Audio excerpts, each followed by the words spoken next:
Corruption, कुशासन और crime का ये कुनबा जो है वो कानून के शिकंजे में भी है और कानून इसके अपना काम भी कर रहा है। लेकिन अफसोस की बात है कि ये करप्शन, कुशासन और क्राइम का जो कुनबा है वो कांग्रेस के संरक्षण में, कांग्रेस के समर्थन से, कांग्रेस के साथ खड़े होकर के, क्योंकि कांग्रेस भी जो है वो उसी रास्ते पे चलने वाली पार्टी है।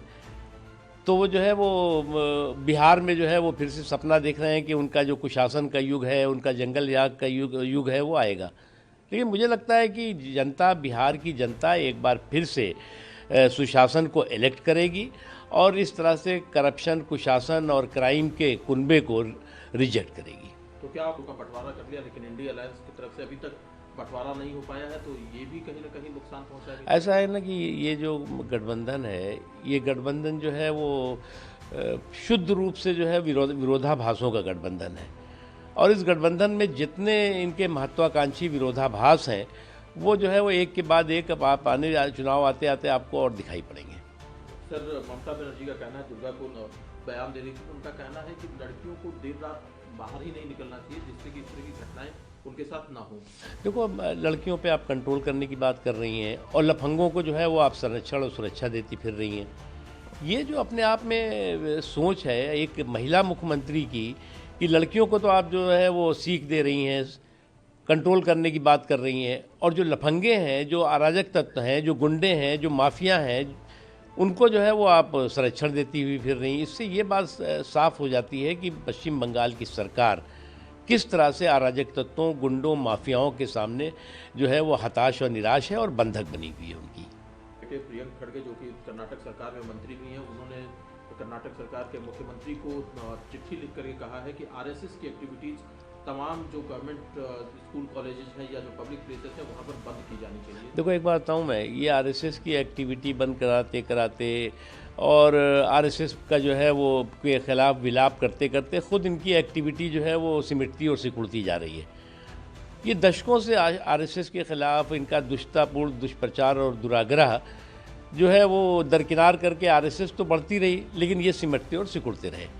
तो इसलिए जो है वो इस तरह की बेवकूफ़ी करके जो है वो खुद अपना बंटाधार कर रहे हैं, किसी और का नहीं। सर, निशाना साधते हुए कह रही है कि आप तालिबान को एक तरफ आतंकी संगठन कहते हो, दूसरी तरफ आप उन्हीं से। देखो, ऐसा है, किसी ने नहीं कहा कि ये तालिबान जो है वो भारत के लिए आदर्श है। कि क्यों इस तरह की बेवकूफ़ी की बातें ये लोग कर रहे हैं? भारत के लिए जो है वो कभी भी इस तरह के जो संगठन हैं उनकी जो करतूतें हैं उसको आदर्श के रूप में नहीं देता, लेकिन भारतीय हित जो है वो हमेशा सर्वोपरि रहा है और रहेगा। इसलिए जो है वो जो लोग इस तरह के बहुत चिंता कर रहे हैं, ये वो ज़्यादातर वो लोग हैं जो अलगाववाद और आतंकवाद को कंधे पर बैठाल करके और अपनी सियासी रोटियां सेकते रहे। आज इनकी बड़ी चिंता दिखाई पड़ रही है। सर, के खिलाफ अखिलेश यादव ने हमला करते हुए कहा है कि वो भी तो उत्तराखंड से आए हैं, उन बीजेपी का डाटा फेक होगा। देखो, बीजेपी या योगी आदित्यनाथ जी के खिलाफ जो है इनका राजनीतिक पूर्वाग्रह इनको मानसिक बंदीगृह के रास्ते पे खड़ा कर रहा है।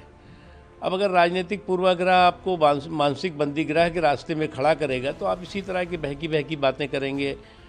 आप इस तरह का, चाहे बीजेपी हो या योगी आदित्यनाथ जी के लिए जो बातें कर रहे हैं उसको जो है वो आप अपना खुद का नुकसान कर रहे हैं, उससे ज़्यादा उसका कोई फ़ायदा नहीं हो रहा है। एक सवाल सर, चिदम्बरम साहब एक बार फिर से जो उस समय की सरकार थी उसको मुश्किलों में डाला है, क्या करना है? देखो, ऐसा है कि ये जो कांग्रेस पार्टी की फूकी हुई बंदूकें और छूटे हुए कारतूस है, ये कांग्रेस के गुनाहों के रिकॉर्ड को जो है Guinness book of world record में डालने में लगे हुए हैं। अब अगर कांग्रेस के गुनाहों के रिकॉर्ड को Guinness book of world record में डलवाने के लिए, उसमें जो है वो शामिल कराने के लिए डटे होंगे, लगे होंगे, तो इसी तरह की बातें वो कबूलनामा, उनका जो है गुनाहों का कबूलनामा सुनाई पड़ेगा। और बाद में भी देखिएगा कि जो युवराज साहब हैं, जो सुल्तान, कांग्रेसी सुल्तान हैं, वो जो है वो माफ़ी मांगते फिरेंगे। अब बाद में जो है ये कांग्रेस जो है वो धीरे धीरे जो है वो माफ़ी हाउस बन जाएगा, काफ़ी हाउस की जगह।